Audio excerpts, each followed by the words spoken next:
feeling like a shark in a shrimp tank. Big fish, small pond in the shrimp tank. When it's sink or swim, only option is to win. In the murky water, not a thought of giving in. Welcome to the shrimp tank. Want to put it all together, this is big thanks. Doing big things, we ain't in the same league. Running a campaign, Roadie 2016. Like a phone to die, putting me in charge. I'm a general, from the front I'ma lead the charge. Like a federal, fell on my lap, never. Going home. Good afternoon, everyone. Welcome to another episode here on the Shrimp Tank, powered by Celsius Beverage. If this is your first time tuning in, catch us live on our Instagram account, our Facebook account, our LinkedIn account at Shrimp Tank Boca, and you can watch the episode and participate. Put comments in the feeds, of course, and we'll ask some of those questions out loud to our guests. Today we got Keith Costello in. He's the founder CEO of Locality Bank right here in Fort Lauderdale, and he's a seasoned entrepreneur. He's started multiple banks, and I'm excited to have him join us on the show. So I'm joined by my co-host, Dr. Kevin Cox. He's the director over at the Adams Center for Entrepreneurship. Welcome, Kevin. Hey, I'm glad to be here. Another live episode with a live audience. So let's kick things off. Keith, tell us a little bit about yourself and your bank. Thank you, Kevin. It's great to be here. It's really nice to see so many students here too. It's really exciting to be able to talk about community banking with students, because really a lot of you probably don't even know what a community bank is. And to me, that's a shame, because it's something really that was very instrumental to entrepreneurship in the United States through the years. And what's happened is there's just been a tremendous amount of consolidation. So just to give you a little backdrop, I mean, I have started I started two banks. I started one other one during the financial crisis, which fortunately most of you guys were too young to have felt that agony. I see Roland smiling, we all went through it. It was a horrible time, 2009. I'm sure your parents have told you about how awful that was. But during that time, there was a financial crisis, and a lot of the local businesses here in South Florida couldn't get financing from the banking system, because banks were going out of business. And I'm not talking about little banks. I'm talking about the biggest banks in the United States were failing. And it was a tremendous crisis. And so we started this little bank in Fort Lauderdale. We raised $12.5 million. We got a bank charter, and we opened. And we started providing money into the system, helping local companies. We ended up selling that bank in 2014 to Centennial Bank. And then I became the CEO of another bank. We did a change of control on a bank in Orlando called First Green Bank. And we raised another $20 million. We did a change of control, and we ended up building that bank up. And again, catering to local companies. We rolled that bank out from Orlando down here to South Florida. We sold that bank to Center State Bank, which is, to Seacoast Bank. And then in 2020, I had a non-compete. And you guys do remember 2020, right? That was when nobody could leave their homes. And for us, we had to shut down the shrimp tank. Shut down. We didn't know what Roland was going to do. Right, his favorite day of the week was the shrimp tank. Yeah. And he couldn't come to my studio over in Boca Raton. Originally, the studio was in our local office, and I thankfully consoled with Roland, and we got over it, and then moved it over here to the FU College of Business. So sometimes good things happen. You make lemons out of lemonade, of course. Yeah. So I gather your non-compete. Just reverse that, by the way. Your non-compete ended, and you're back in the banking business today? Yeah, so during that time that I had a non-compete, my phone was blowing up. I was just hanging out in South Florida. We're doing some traveling, and I was getting a bunch of calls from people that used to be customers of our bank that we sold. And they're like, hey, we can't get money through the PPP program. And so at that time, large companies never have a hard time getting money. If you're, AutoNation or ExxonMobil, you got all the money that you need. But if you're a small local business and there's a crisis like we've seen, you can't get financing. And if you can't get financing and you're in a business, you're going to end up going out of business. So we went, and I say we because I have two co-founders, Corey LeBlanc and Drew Sato, And Drew had worked with me before at First Green. So we went to the people in the community, really in Fort Lauderdale, to the what is called the Broward Workshop, which is an organization really has a lot of the leaders of the business community. And we said, do you guys want us to start another bank? And so they really said, yes, we need another bank in Fort Lauderdale. What we found out was there used to be 11 banks that were headquartered in Broward County.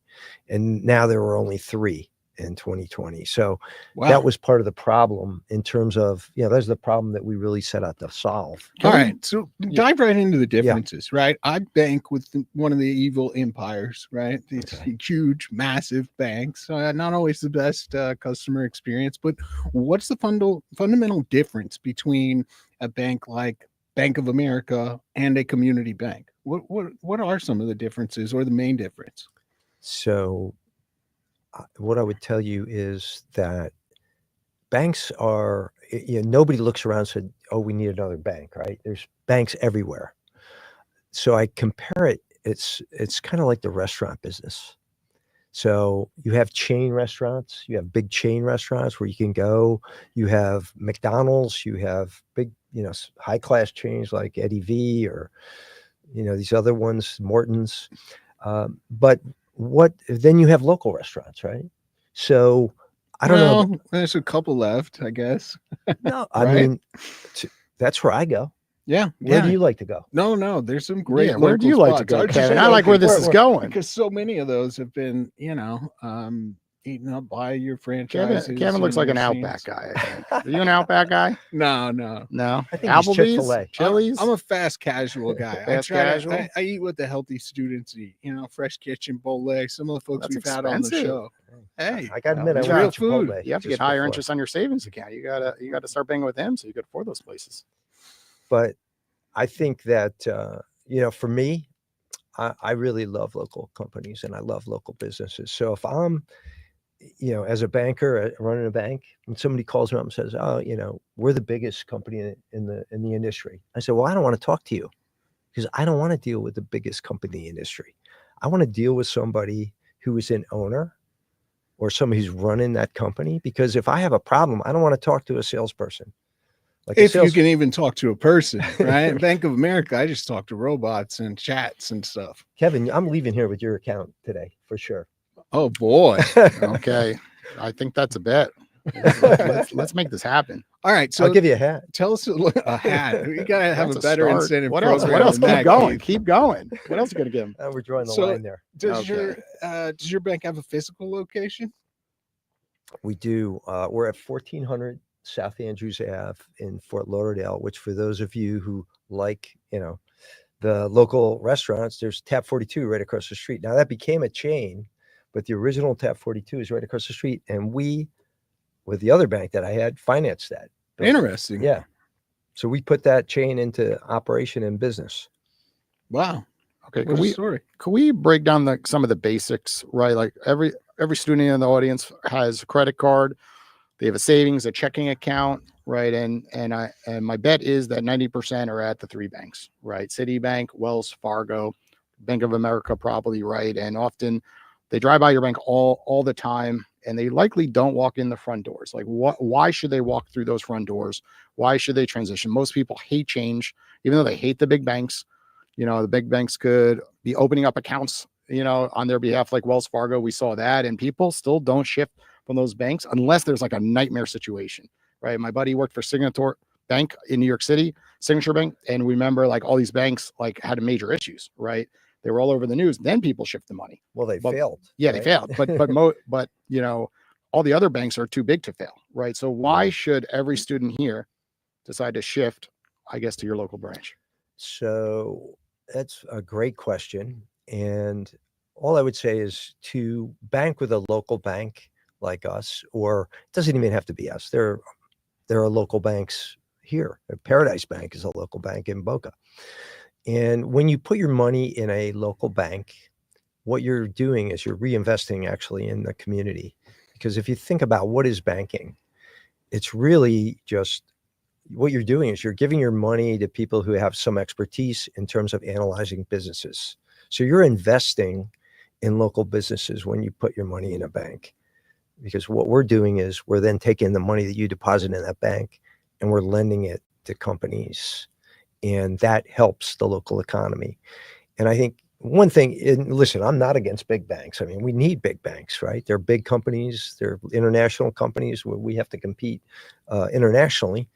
And so we need the Chases in the Bank of America. But how do you actually push that forward though? With everything being online, right? Everyone knows that they want to work with the local brand here versus buying on Amazon, but it's so easy to click one button and somehow your item gets there the same day or next day, right? And when it comes to banking, it's very similar, right? It's like, how do you kind of push the needle? Like, okay, but like, do they really feel like that's happening by banking at your local branch? You know, their money's sitting in the account, they log in. But if you're like Kevin and me, like we never go to a bank anymore, right? You do mobile check deposits. I can't understand why there are so many bank locations. So, like, I just don't, I want to understand, and I'm sure the students do as well, and our audience is like, what is, like, how are you pushing that forward that they should care about? They care about their local community. Like, more community-based brands are doing better than ever today. Yeah. But like, how do you get that message across? Well, with the local community, it really is just about engaging and doing things like this. Okay. I mean, we're not, we can't outcompete these large banks in terms of marketing dollars, and we're not going to be everywhere. But when we started this bank, we decided that we're going to do it differently in terms of the technology. So the technology that we had previously in the other banks was okay. It was, you could get logged in and, do your online banking. But we decided to take it another level, and we actually recruited a guy. So, I'm sure if you're not all on LinkedIn and you're business students, you should be. So, create a profile, even if you're a freshman. That's a way to get active in the business community. And so the technology officer that joined me as a co-founder, I knew I needed one because we didn't have a really good, we had an IT guy at our other bank, and that was a level. And we wanted to have really great technology. So again, I'm on my non-compete. I'm on LinkedIn, and I'm having conversations with people who are digital technology officers at banks all over the country. And finally, I connect with this one guy, and we're talking. All of a sudden, I realize, there's a shot that this guy is going to quit his job and come to Fort Lauderdale and join us in this thing, which was, to me, incredible that I could do that. That's the power, really, of technology today. You can recruit somebody. He was in Louisiana. He's working for a publicly traded bank, multi-billion-dollar bank. And he just said, you know what? I like the idea of doing something from scratch, being able to create new technology.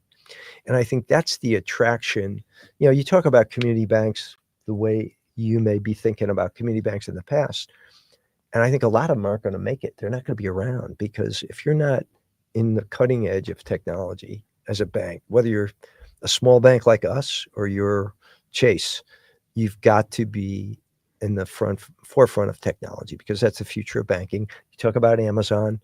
Why do people buy from Amazon? Because it's the customer experience. And Amazon, by the way, there's a thing with Bezos talking about when a stock analyst asked him, well, why are you building all these warehouses? You're supposed to be an online company. How do you explain that to your shareholders? And he said, our whole thing is about customer experience. If we can deliver better customer experience, it doesn't matter if we're online or we're building real estate. We want to have the best customer experience. So to us, we have begun, even though we started like as a digital first bank, we are now looking at saying, okay, the community is what we're all about, right? How do you build community? How do you do things like this? How do you get a room full of people? And we do these things at our one office that we have. Look at Starbucks. Why did Starbucks fall out? They lost that sense of community during COVID, right? And now they're trying to rebuild that. People used to hang out in Starbucks all day long. They haven't lost everyone. My wife still goes there like 3 times a day. Well, that's good. I go there once a day minimum. So they got some of us, but I absolutely agree with what you're saying. Yeah. So listeners and students, why not give a community bank a shot, and I'll just add one caveat to that. If any of you are, massive drug lords or doing any other type of illicit activity where you need to move around millions of dollars, that is where some of those big banks come in handy. You'll probably want to bank with TD. Raise the hands, I guess. I'm glad I Students, didn't say that. big bank or small bank? Where Thank does you. everyone in the room bank? If you do a big bank, raise your hand. Okay, see, most big Yeah. banks. Small bank, raise your hand. Okay, Oh, wow. you Okay, have we got a you have some couple. opportunities here. Do We got you a do couple you believers. cater to an older audience? Because older audience like the brick and mortar feel. They like walking in. I'm in the financial service industry, and clients still love walking to the bank and handing the check, even though they don't realize like you're shredding it. You're ripping it apart. Like the same thing that's happening with mobile deposits happening in the bank, of course. And they love going to ATMs, getting cash, but no one really takes cash these days. But what when it comes to just your actual audience, does it cater older? No. So I was trying to pull up our app just to show you, but my actual bank account's pulling up. But anyway, Locality Bank. Whoa, that was a lot of zeros. Kevin, did you see that? I think it was all zeros. Yeah, it's a good place to, when you graduate, go get a career. Hey, Noah's got a fantastic question coming in through the chat today. Okay. Yeah. So what about protections on your money compared to like a larger bank? They've asked, and what happens if your bank fails, right? You're Yeah. conceivably not too big to fail like some of our other banks. Tell us a little bit about protections and risk from the consumer's perspective. Well, that's a great question, especially after what we saw, in 2023. There were three huge, but those are not even small banks. I mean, those were in the top 20 banks in the country that failed. But what happened as a result of that is, that there was the FDIC, the Fed, and I believe the Treasury Secretary. It takes all three of those people to come in and agree to approve deposits to be, basically refunded to depositors in a situation like that. And during testimony, they were like, in Congress, Janet Yellen, who is the Treasury Secretary at the time, was being asked, would you do that for our bank in Nebraska? I think it was. One of the senators asked her, and she was like, oh, well, I don't know about that. And so, obviously it becomes, well, then is the only place people can bank these large banks? And so that's a great question. What I would say is everybody has FDIC insurance up to $250,000. For the rich students in here who have millions, you can bank still with a community bank. And if you're concerned about the safety of the bank, we have, and other community banks also have, a way to protect you through a service that basically takes the money and spreads it among different banks so that you have FDIC insurance, and we can insure deposits up to $150 million. So we don't have, so anybody who's concerned about that, and I would tell you, that the other thing you can do as finance students is analyze a bank. And if you need help with that, just talk to Roland. And how do interest rates compare to the big banks, right? Often we hear local banks, can have higher interest rates, and a lot of people love working with local banks for that reason, of course. Yeah, we depending. So we're obviously we're a $250 million bank. We'll be 3 years old in January. So there are times when we have a lot of loans to fund, and during those times we'll pay up because we need to fund those loans with deposits. So, keep in touch with us. I think we're actually getting ready to do a money market where we're going to pay, I don't want to quote rates on here because of course, things change. Scream at me. Yeah, of course.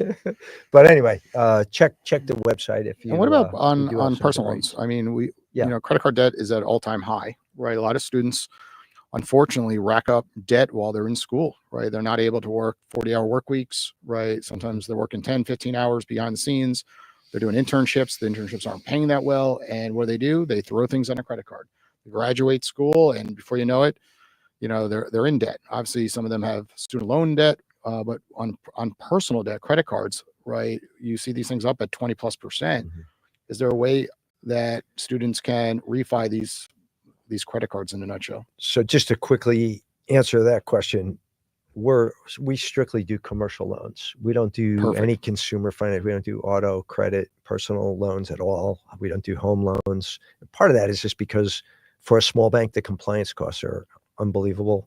The government regulations on a small bank are high. But I would just like to comment about the credit card debt, because I have 4 kids, and one of my daughters got into, these 0% interest rate credit cards. Yeah. Do not fall for that, please. I mean, my daughter did, and she's the son of a banker, and I'm like, how could you do this? And so, what they do is they encourage you to run that credit debt up at 0%. And then when the rate she got her first bill, and it was like, 28% interest. It's crazy. And it's really sad. And it's a sad way to learn about credit cards. It's the hard way. Don't learn the hard way. Don't get What do you involved think in about the something like myth that people say, oh, you need to hold some debt to get better credit? I've heard that one before. What's your thoughts about that myth? It's not a myth, really, so you do need to, it's good for young people to establish credit. And what I've told my kids, get a credit card and pay the balance off every month. But bingo, right there. Pay the balance off. The myth is that you should keep a balance, right, and pay something towards the balance to raise your credit. And I don't know who came up with this, but I've heard probably the credit card companies. I've heard so many people say that to me, and I'm like, no. You want to pay it in full, right? So that's very, very important, of course. Yeah. All right. You guys want to hear a pitch or what? Let's do it. Let's jump in. All right. And you can be the judge. You can each ask 1 or 2 questions about the business model. The students will also rate this business. Each week, I bring you a real startup, and you say if it's a go or a no-go. So this week, I never say the name just in case you burn it down. This week, it is an uphill battle. It's in job placement, so recruiting. It's an AI-driven tool, of course. Everything that is new has AI in it. And what it does is provides a platform to match employers with prospective employees, right? So then your question might be, how? Well, their approach is to use the cultural and psychological attributes that the hiring company wants matched with those of the applicants. Sure, resumes, these kind of things, degrees, standard stuff, but really the matching algorithm is based on a short series of personality type questions, right? And then the profiles of the people who are applying for the jobs are hidden, all right? And the company decides their profile and how much of a percentage match, right? So one of the problems they're trying to solve for is if you post a job on your platforms, Indeed, LinkedIn, if it's a good job, you get 1,000 applicants. If it's terrible, you get none. Like, that doesn't really work. The employer can tune, right? If you tune it to a 90% match, maybe you only get 3 applicants. That's not enough. They can turn it down and say 80% match. Okay, I got 12 applicants. And that is basically the business model. Questions about this? So would you say it's matching based on a kind of culture? Yeah, absolutely. Yeah. Any questions? The revenue model is pretty straightforward, right? The employers are ideally willing to pay for this thing. Like a subscription basis? Subscription-based recurring fee, the thing all investors want. They want ARR and MRR. Jason knows that well. Got to drive that MRR through the roof. So that's the model. What are your thoughts? I like it. It's all web-based. They're filling in right through a website. Absolutely. And how long does this survey take? Because obviously applicants get quite lazy. I've taken it. It takes 4 minutes. Oh, not bad. Yeah. And then it's matching people. It's kind of like a dating app in a way, right? It's just matching people with an algorithm that think it makes sense for them, of course. And then the employers are not as biased, of course. They're matched and they're reading through them. And then how does there's a connection. Where does the actual interview take place? Once it's matched, then eventually you reach back over email and set up a calendar event. So great question, right? The employee is given the company information. Yeah. And then you get to decide if you make your profile public. And at that point, then you connect and move forward. But if you don't want the company, you say, nah, I don't want them to see me. So theoretically, if you were applying to jobs, but you didn't really want Of course. other people to Sometimes know, people could be looking at your profile and it wouldn't be Jason Hill. It would be just person with financial expertise, these degrees, this personality, but nobody knows anything. And then, you could look and say, oh, that's a big giant bank. I don't want to work for them. And just not tell them. Well, it also could be that person's working at that same place in a weird way, right? You could run into problems. Like all of a sudden they're like Jason Hill, they see like towns and they're like, wait, this person looks like he works here, right? Almost like someone getting in trouble. So right off the bat, I could say that's an issue. It's like the resume, because you're saying it's pulling, they're not applying to these. Like, let's say I was applying for a bank position. Let's use that as an example. You're saying it's just going across the internet, and then the same bank I'm working at, it could get pulled from. Sorry, my screen just fell off over here. That's all right. I don't understand the question. We died over here. You're saying you could get matched with a job at the place you already work? That's what I'm asking. No, you wouldn't. You're saying I'm not picking. I'm not selecting. You'd be anonymous though, right? Until you're confronted with the company, and if you were confronted with a company that you already work at, you'd probably say, "No, don't tell them who I am." I got you. Yeah, but technically, the other company could figure out that it's you. All right, is this thing going to be successful or not? Let's go into detail. I don't know. Keith, what do you think? I noticed you had somebody who was an EOS implementer on your show not too long ago. Yeah, Ben. So we're using EOS at our company. And one of the big parts of EOS is, the people analyzer. And, so a lot of hiring comes down to, if I think about the hires that didn't work, it wasn't so much about their technical skills or those things. It was their attitude, their personality, and the cultural fit. So I think the concept, I don't know how it's all going to work, but the concept I think is a good one. Okay. Jason, what's your vote? Let's get the student vote first. Thumbs up or thumbs down? Ooh, they all like it. Wow. We're seeing a lot more thumbs up than thumbs down. Okay. I like the concept, but this has been done before, right? I think in the financial service business, like a lot of my interviews, they would give me that exact assessment, and I completed that assessment, and then you continue through the process. They would immediately like push people out the door. So a lot of this already exists, right? They have this out there, and companies could just throw, that 4-minute quiz there and already screen people out. The only difference is it's not anonymous at that point. So I do like the anonymous part, because it just helps the company kind of just screen the ones that are a fit. But I feel like I'm not seeing enough of a difference what's out there in the market right now. I think it's too similar, and a company can already just deploy a third-party technology and do it themselves. So I'm right now I'm going thumbs down. I'm not seeing a big enough shift compared to what I hire a lot, and I see what's out there, and I've been through that process. So I'm going thumbs down. All right. Well, this one's a curveball because the company's too new. So we don't know who's right or who's wrong, but I'll throw my hat in with the students. I think you're right. It has some other features too that are kind of unique, but details.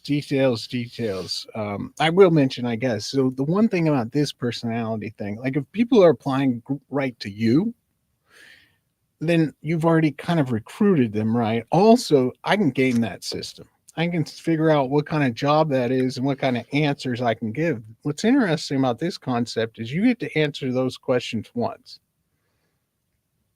You can't change it. You can mess up ever. You can never change the answers. And you, the applicants, if they're students or whomever, you don't actually know what the company you might want to work at has selected as their profile. So you have no incentive to game. You should just answer the questions. Mm-hmm. It's interesting. Sure is. All right, we'll see what happens. More on that later. But hard to deploy. A lot of competition. In the recruitment space, we didn't speak about that. My friend Steve Edwards, exited from Premier Virtual, and his competition was outrageous, very complex. He just kind of picked the right time to go all in on an online marketplace, of course, and then COVID hit. But he tells me horror stories, and now the competition is just out there. Firing away at his brand, of course, but he sold, so he's good. All right. Okay, our next one. We got one more, or you want to go over to student questions? Pitch. One pitch today. That's it. Okay. Well, I know you took some student questions before the show, so you wanna tell Keith some of those questions that were submitted Absolutely. And you can submit questions. We can view them up here. We got some good comments, but yeah, add some questions. I'll keep my eye on that. I got some questions from some real entrepreneurs and other students, and I said we were going to have somebody who knows a lot about banking. So I'm guessing Keith will answer most of these, but we'll chime in. So the first question is, can I use a bank loan to start a business, and how? That's a common question, and it is possible. However, it's generally speaking, if you're using debt for any business, the way any debt is underwritten by a bank or any really financial institution that's going to make a loan to somebody, you're going to analyze the repayment source, which is going to be cash flow. A startup has no cash flow. So, well, it's got cash flowing out. It's flowing the wrong way. Yeah. It's got to be flowing in. So when you have that situation, there are ways, and generally it's going to take some type of sponsorship. And by that, I mean a high net worth individual can do a startup because they've got other sources of repayment. They've got liquidity, they've got assets, but somebody without real financial backing is going to have a hard time getting a bank loan.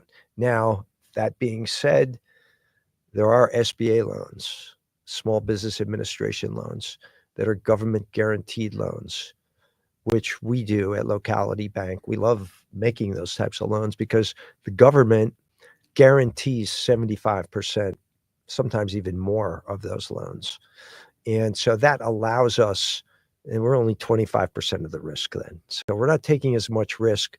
And we have done some loans to some startups that were SBA loans. And but when you say startup, let's be very clear. Like there's positive revenue coming in. Like most people that go to Kevin's office have a pitch deck, or they're really in the early days and money's going out, not really coming in, or they're negative, of course. So we just want to be very clear when you say startup, kind of define it a tad more. Yes. So there would have to be considerable, like I said, there's got to be somebody that has assets.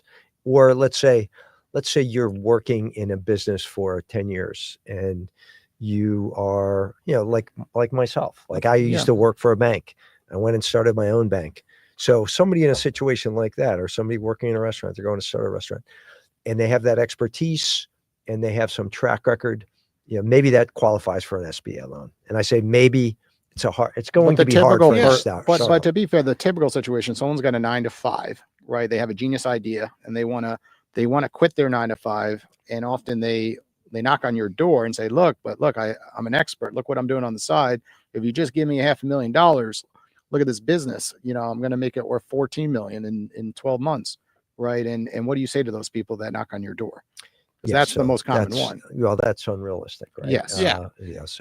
So a good way that I like to frame this and explain it to people is like theoretically you could utilize a bank loan to start a business, but it really spans the boundary of a personal loan, right? With a personal guarantee, right? Yeah. So if you have a house that's worth $1 million and you only owe $200,000, you have all that equity, you can do a home equity loan, and the bank's going to look at your credit criteria as opposed to the business idea or any kind of that stuff and say, can this person with this asset repay this loan one way or another? That's a better explanation than I had, actually. Well, yeah, I know a lot. You're hired. So that's true. Because there's always somebody in the audience who's like, well, my uncle did. And it's like, well, let me, so I've reframed it kind of that way. Let's change gears a little bit. Somebody else asked, what's the most exciting fintech product on the horizon related to banking, right? So some things I think about would be,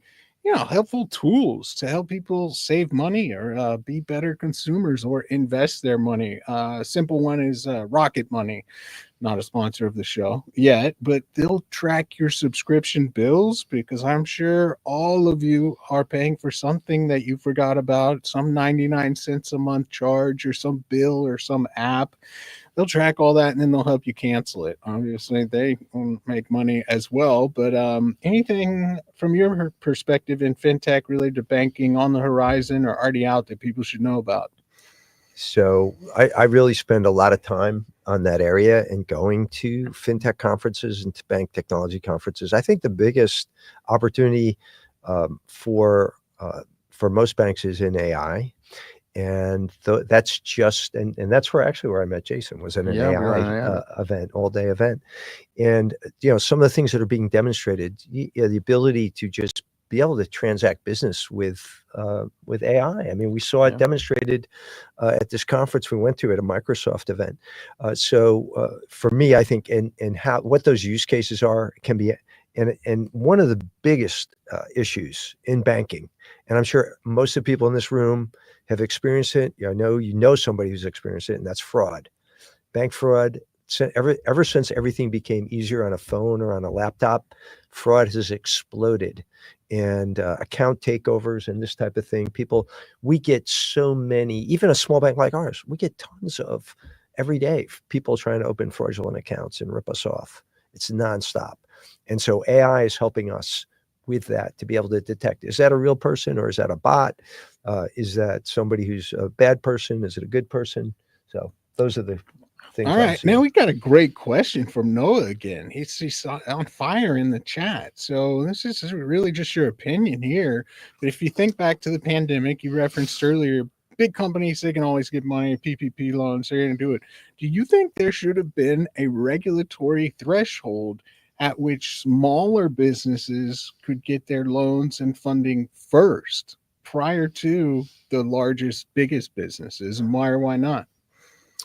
Well, that's a really good question, and unfortunately, it's past. But to think back to that time, I think there were efforts made to take care of the small businesses at the government level, but really, the government did not have the resources. The SBA was overwhelmed.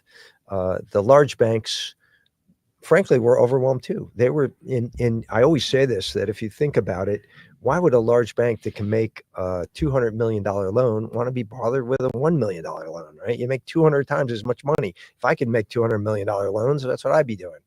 But, they have the assets and the capabilities to do that. They make a lot more money doing that, and they're set up for that. So, if you think back to that time, the heroes of the PPP program were fintechs, because they could do it like this. They got in and they processed a lot of loans with technology. And the other heroes of that were the community banks, and they were working 24/7 with pads and paper, unfortunately, because they didn't have good technology. And that goes back to why, when we started this bank, we said we want to have a community bank with great technology. All right, one more question from our newest co-host, Noah, coming in. You love this guy, Noah. Wow. No, are you out there in the audience? Or are you out there somewhere on the internet? From a security perspective, raise your hand, Noah. Should you do should you really do banking from a secure and theoretically more secure desktop, or is mobile banking fine? Is there a preference? Is there a difference? Oh, wow. From a security perspective. I mean, I'll tell you mine while you think about it. There's less security on a phone for me because it's so damn small. So I'm likely to hit the wrong button and do the wrong thing. So it's not secure that way. Everything's too tiny on there. I like a big screen, but I'm old and the students are not. So what's your take on security? Well, I would say that, from what my understanding, the iPhone is like very secure, very encrypted, unless you have the fat finger problem where you hit the wrong button. Unless someone steals your phone, right?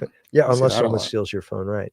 Obviously, the things like operating in an area where you're on shared internet, like in a hotel or a Starbucks, is very dangerous. And use of VPN networks and that type of thing help with that. But I would say, if you really, I'm not an expert on on this subject, but my co-founder, Corey LeBlanc, is, and we have a lot of content on our website strictly focused on how to avoid fraud, how to protect yourself, cybersecurity, all those topics. So I would reference that for anybody who wants to learn more. Okay, well, we got to learn about some funny stories that have happened at this bank. Have you guys ever been robbed? Not this bank, but at And First not- Green. And not saying that's funny, by the No, way. yeah. But we're going to Where's get into the funny in a sick sense moment. of humor, man. I guess I do. No, we did get robbed at First Green, and we were in the same location, and it was really kind of sad because, you think about it, like some guy came in and robbed us for $1,000, and it was right around Christmas time, and I'm like, God bless you, good luck. And How did he rob you guys?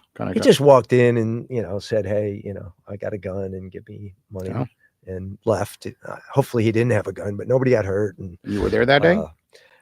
yeah, I didn't even know it happened though. I mean, So by tell the us some time, more we common. ran out What is the door. funniest thing Yeah. that you've seen at your current bank? Right, you're in Fort Funniest thing. Lauderdale. Often people have too many drinks. They walk into places, they do funny stuff, and I'm sure you're right across from Tap 42. So it's prime example where that could occur. So tell us a funny story. So I guess, when we first opened our bank, we didn't have a location yet, Yeah. and so we ended up opening up in this place called General Provision in Fort Lauderdale, which is a shared workspace. It's like a WeWorks.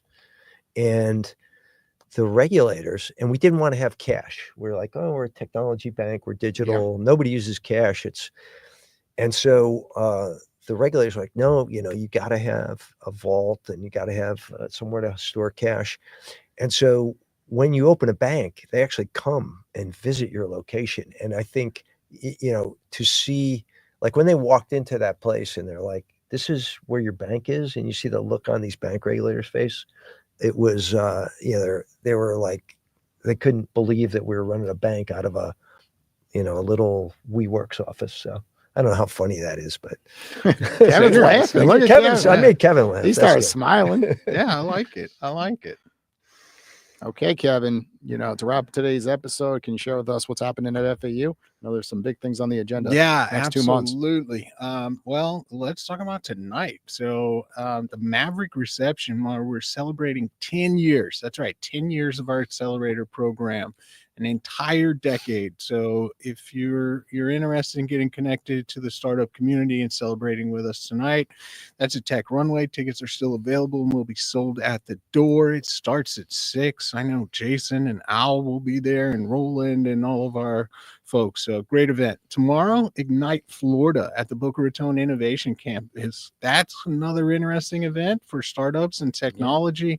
They have a lot of vendors out there, a bunch of panels. I was going to be on a panel, but I will be somewhere else.